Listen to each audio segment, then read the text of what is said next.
Hi, this is Jack Stanley, and I wanted to sit and talk for a little bit here.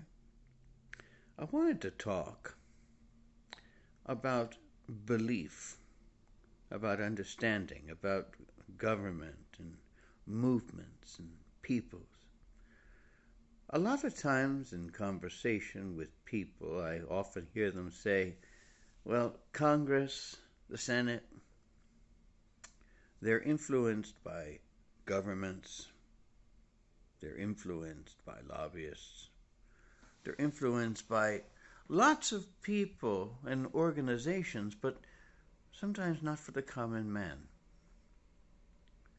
And I think it's time, and I think what we're starting to see in our government is a smaller, more um, more focused on the average man, average woman, who wants to get involved in government. And I see that we're seeing people that are winning, actually, going into the House of Representatives that have very different views than those who had been there before. Because if you think about it, in the eyes of most people, we had something called the robber barons in the 19th century. Here in the 21st century, in many respects, it has become our representatives. And so what I'm saying is that the power of government, its engine is the people. Its engine are the people that vote for their representatives. The thing I don't quite understand so often is people think that the whole avenue of voting is just to sit there and pull a lever or sign a piece of paper, or what their vote is, without really thinking. Without thinking of anything, they'll just say, I'm a Democrat, I vote Democratic. I'm a Republican, I vote Republican. They don't sit there and really study the facts. They don't study the various bits of information. I think they should. Because you are starting to see, it's very imperceptible right now, but a groundswell of change. It's a tidal wave of change that's coming. But usually before the main event of a tidal wave, there are smaller waves. And that's what we're seeing right now. But we are going to see a massive change in government within, I'd say, the next generation.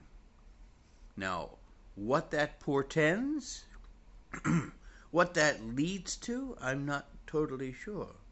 But I am hoping that perhaps this movement might come to the understanding, perhaps I'm spitting in the wind, that the most important thing in the House of Representatives is the voice of the people, because that's why they're there.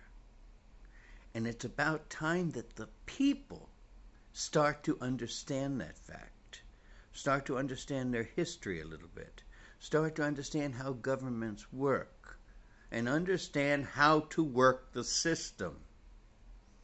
Because we have been a passive electorate. We're certainly not forceful. We're certainly not vocal. And we certainly don't often vote people out. Yes, there are occasions. But more often than not, an incumbent has a very good chance of returning to their position of power, whether they deserved it or not.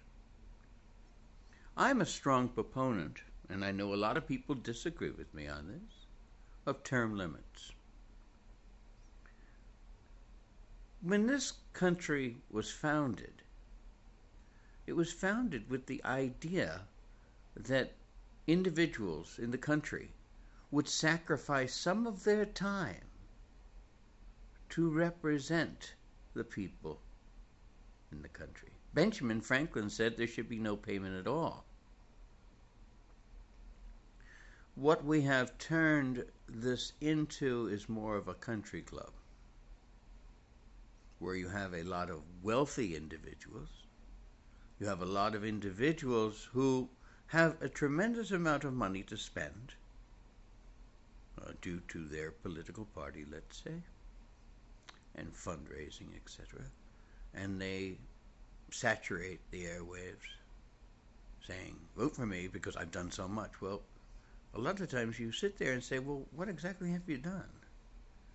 I'm going to do. Well, that's all grand and wonderful, but if you ever listen and go back in history and listen to candidates, and especially the ones that have been in politics for a while, and then they say, I'm going to fix everything that's been messed up. Well, wait a minute. You've been there for quite a while. What have you done? It's an interesting thing to look at. I mean, the bullshit factor is about 99.7% in politics. And in that 0.3% is where you get things done. But I think, as I was saying before, that we're going to start seeing some changes. I can see this happening. I can see it in the government. I can see that there's starting to become these fractures within political parties where ideologies are very, very different. And voting blocs are changing their allegiance in many respects. So just some musings on this. I was thinking about it. And sometimes I get annoyed. Sometimes I wish if I was a young kid again that I'd like to try to get involved in politics and toss my hat in the ring and get involved. Because I truly believe that if you are involved in a political office, you should understand the history of your country. You should understand civics. You should understand government. You should understand everything. And so often, I see individuals spouting information that's totally inaccurate, totally wrong, and their willing sycophants will agree with them wholeheartedly. Maybe things will change. I've always been an optimist, but we are in a situation where this country is going through a change. And I don't know whether it's for good or for ill. But please be warned. The tidal wave is coming. Whether we like it or not, there is great